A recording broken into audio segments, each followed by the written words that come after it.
Hi and welcome to my channel, Budget Audio Review. Now today's just a follow-up on two videos I've done recently about this Soundburger, and also going to touch on the cartridge that this unit actually uses. So if you've got a budget record player yourself where you can swap out cartridges, you can take the cartridge out and put another one in, you may be all, it'd be worth your while maybe thinking about buying this cartridge if you're after another budget cartridge that may give you a little bit of different sound to your particular cartridge. Something just to bear in mind for the price of just swapping a stylus over really. You're going to get an old cartridge that you can maybe put in another shell or just attach to your particular unit, whichever way they're actually fitted. In this particular unit it's not possible to do that because it's actually fixed in there, and you're not going to be able to swap the cartridge over for something else, so you are kind of stuck with this cartridge. But in your particular record player you may have the option there, a few screws or something to undo, nut and bolt on the end, and little tiny nut and bolts to swap out a cartridge to something else or an eggshell. And you may want to consider this one as adding it to your collection just to bring a different kind of tone to playing your record. So I want to touch on that cartridge a bit later on in the video, and also bring in a couple of other YouTubers as well. I say bring them in, I'm just going to mention their channels that's done sterling work on this particular cartridge. Talking about sterling work, can't say that without mentioning Technica, because he must have got this unit pretty much the same day as I did. I knocked out two videos pretty quickly. I mean, one was an unboxing which didn't take a lot of doing, and another one was just a little sound test. Again, didn't take a lot of doing, but still surprising. You have to go through quite a few takes to get the videos up there.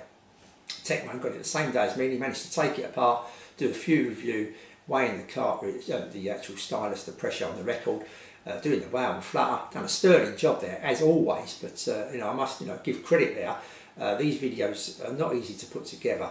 Even if you're you could say a professional like Technica, it still takes time and a lot of patience and extra. So Harry did that in that one day, because he usually puts up the videos on a Saturday, and he literally managed to put it up that evening. So he didn't muck about. He quickly put that together and done a great job, which has done me a bit of a favour really, because it means I haven't got to take my one apart. If you want to see what's inside, the rechargeable battery, the gummins of this unit, the turntable, the belt, etc., because it is slightly different from the original Soundburger, then head over to Technica and he takes it all apart. And like I say, it's going to save me doing that job. Right, before me actually giving you my thoughts on the sound department of this unit, I had it right up to a few amplifiers and gave it a good listening. I'm just going to quickly go over just a few things that maybe I would like to see changed on this. It's still quite a nice unit, everything's nice about it. The only difference here to the original one is that, well, first of all, I'm going to mention this here, this retaining screw, this transit screw at the back that I mentioned in my unboxing video. And Technica, I think, mentioned in his video that he had the original Soundburger without that screw.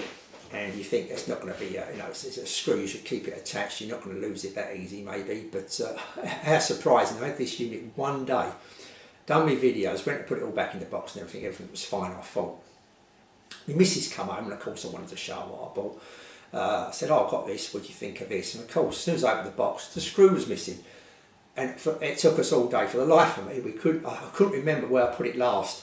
So it literally took me all day. We had the living room upside down, we had the bins out, you name it. Unbelievable for one screw. But without that screw, it's not a complete unit. Just a little screw like that, you want to keep it complete.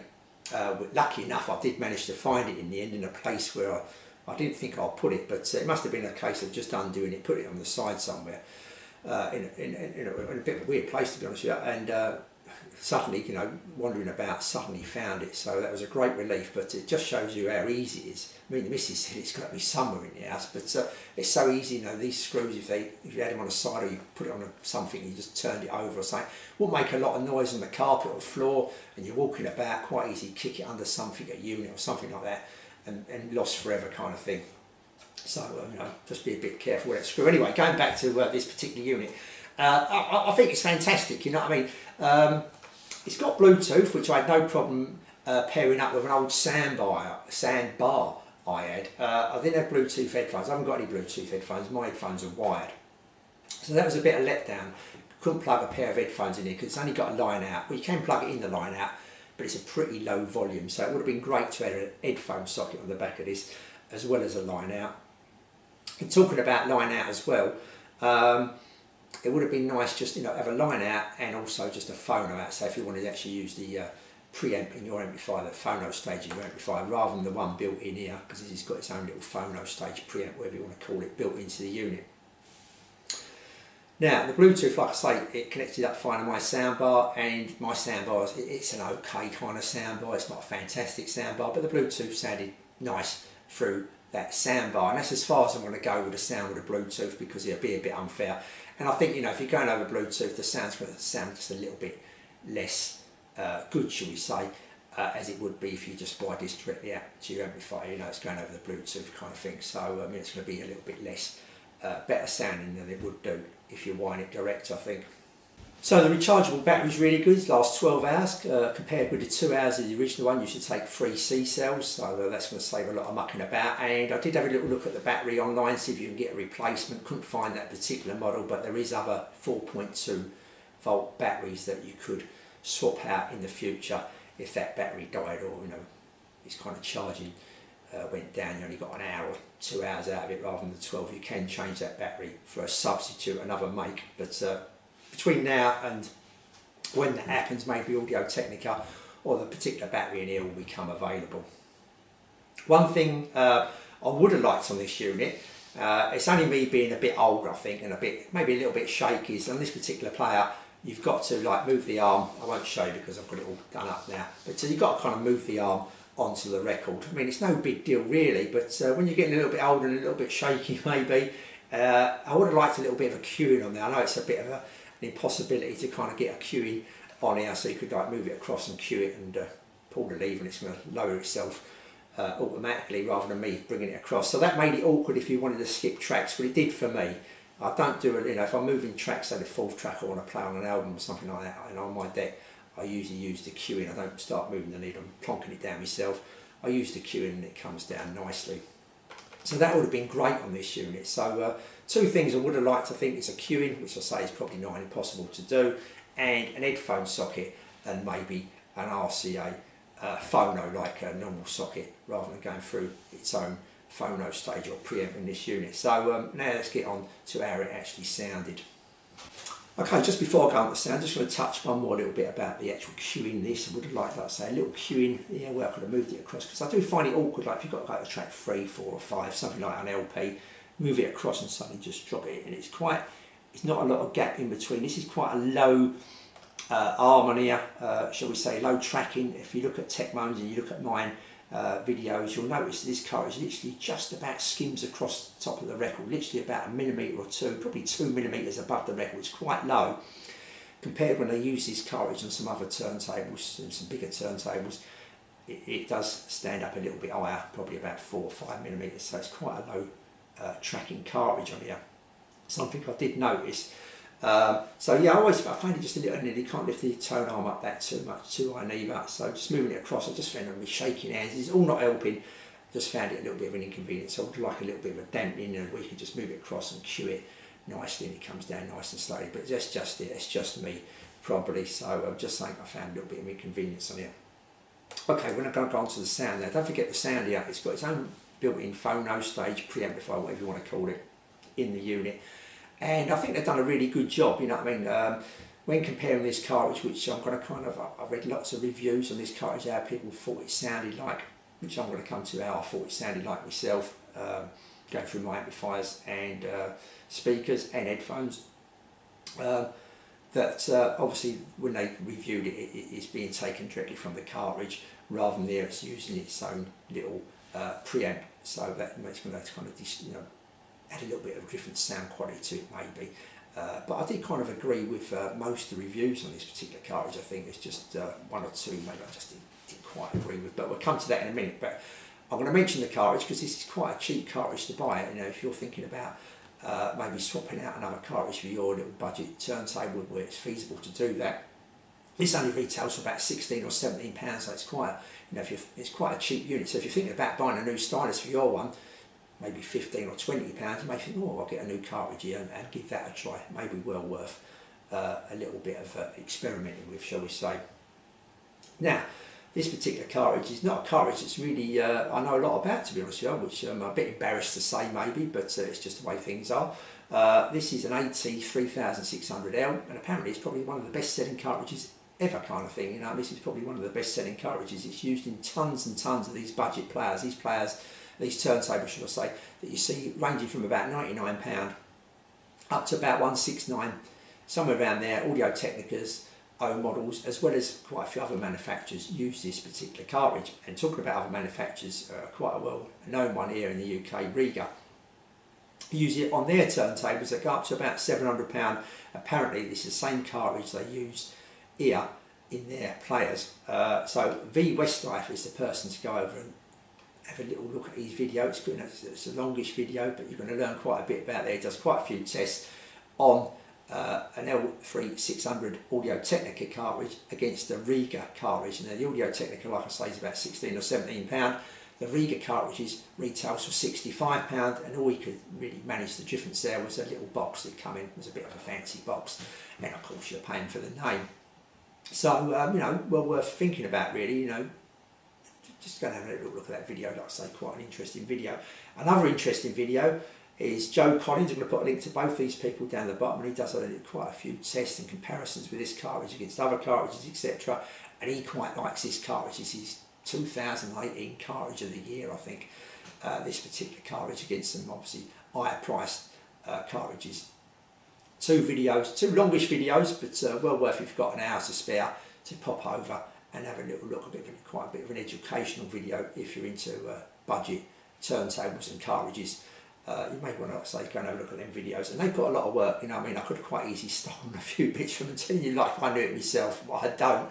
They've done all the hard work. So pop over and see them two YouTubers, and you're going to find some other stuff on their channel as well. I think you're going to find really interesting. Okay, back to my channel now. Right, okay, so how did this sound? Like I say, it's going through the little phono stage in this particular unit, connected up to my units, etc. And I thought this sounded pretty good, to be honest with you. I'm just going to go through a few things here, make sure I don't miss anything off, because there's quite a lot to talk about this little unit, I think. I'm just going to go through things. Yeah, I think I've really told about all the bits before the sound that I wanted to. Right, we're going to just make sure I haven't missed anything there. No.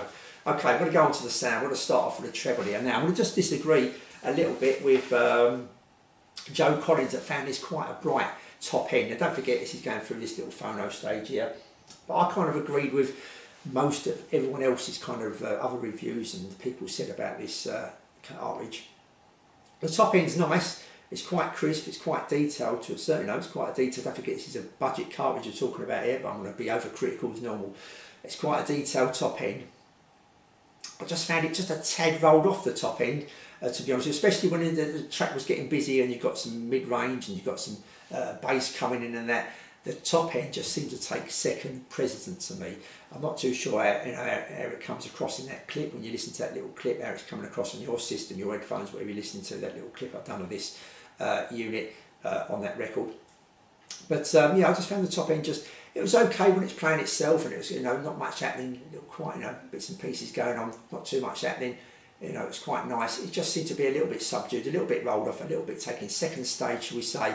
When things got a bit busier, it just kind of disappeared into the background a little bit. But other than that, the top end was nice, it was sweet, had a crispness to it, just had a little bit less presence, a little bit laid back, noticeable when things get busy. That's where I've put down about the top end of the treble here. Now the mids are very nice, got a good body, smooth, a little bit rounding off, no spikiness to it. Yeah, all in all, the mids were nice, they was quite forward, you know, they was quite nice. There was present, that kind of thing, and the mids, the vocals, all that kind of stuff. It sounded, you know, it sounded really nice. And this cartridge here kind of sounds on the warm kind of side. It's, you know, it's quite, you know, flat across the board, I think. You know, I mean, nothing seems to be spiky or anywhere on this cartridge. Just on the warm side, I think, because of that treble going off and the nice round, you know, the nice bass on there as well. So if we go on to the bass, the bass is nice. It's got, you know, it's got quite a bit of punchiness to it. It's got a nice weight to it. It's rounded, you know, it gives you that nice feeling, that, you know, that cosy kind of feeling listening to it. Now, listening to this, now, especially with these nights getting colder and the drawing in, you're going to put this on, I think, you know, and going back to, you know, you're not probably going to have this unit, but going back to this particular cartridge, you're thinking about putting it in your unit, you're going to be quite cosy. It's going to be a nice sound. It's going to make you nice and relaxed. It's nice, easy listening kind of sound. It doesn't take any kind of chances or anything like that. It does everything nicely. It may not be the most detailed cartridge in the world, but it does it nicely, you know what I mean? But don't forget what we're paying here. We're not paying £200 or £300. And I think one of these YouTubers actually mentioned it. This cartridge actually sounds as good and maybe as better as some cartridge costing 10 or maybe 20 times the price. That's their words, not mine. But all in all, you know, it's quite an impressive sounding cartridge, I think, and on this particular unit as well. It sounded nice, and I think, you know, if it was on another unit, another record player, another turntable, direct feed from it, you're probably going to get a little bit more out of it than I have here. That's what I'm saying, you know what I mean? You're probably going to get a little bit more out of it than I have here. Now the sax, the trumpet, the piano, these all sounded nice, and hopefully it's come across in that little track I've played you there. Yeah, a great sounding, very enjoyable, nice easy listening, and I got a bit carried away. I started putting out record after record to listen to this, and I thought, yeah, you know, this is like, I think one of them said, the best kept secret in hi-fi or something like that, this particular cartridge, and I did like this cartridge very much indeed. You know, really got you involved kind of thing. Okay, on to the Soundstage. I thought the Soundstage sounded really nice, had good channel separation, as I mentioned earlier, good instrument separation, quite a nice, wide and inviting Soundstage. Had a fair bit of openness, a fair bit of airiness to it, maybe not as much as Joe Collins on his channel seemed to convey across, but don't forget this is a different little phono Soundstage, and you know, listening to my systems, maybe like I say, without that and a direct link up to the cartridge, it may just open up a little bit more. But all in all, very impressed, and you know, very nice sounding unit. Now if you've got a budget record player, you may be thinking about maybe getting one of these cartridges just as a little swap out, an alternative, a second cartridge to your unit, and I definitely recommend it, going by what I'm getting out of this unit here anyway. And even if you've got a more expensive turntable, you may think this is the second cartridge. A little bit of fun, a bit inquisitive, just to see what all the fuss is about maybe. Until my next video, I'll say thank you for watching, and I'll see you all soon.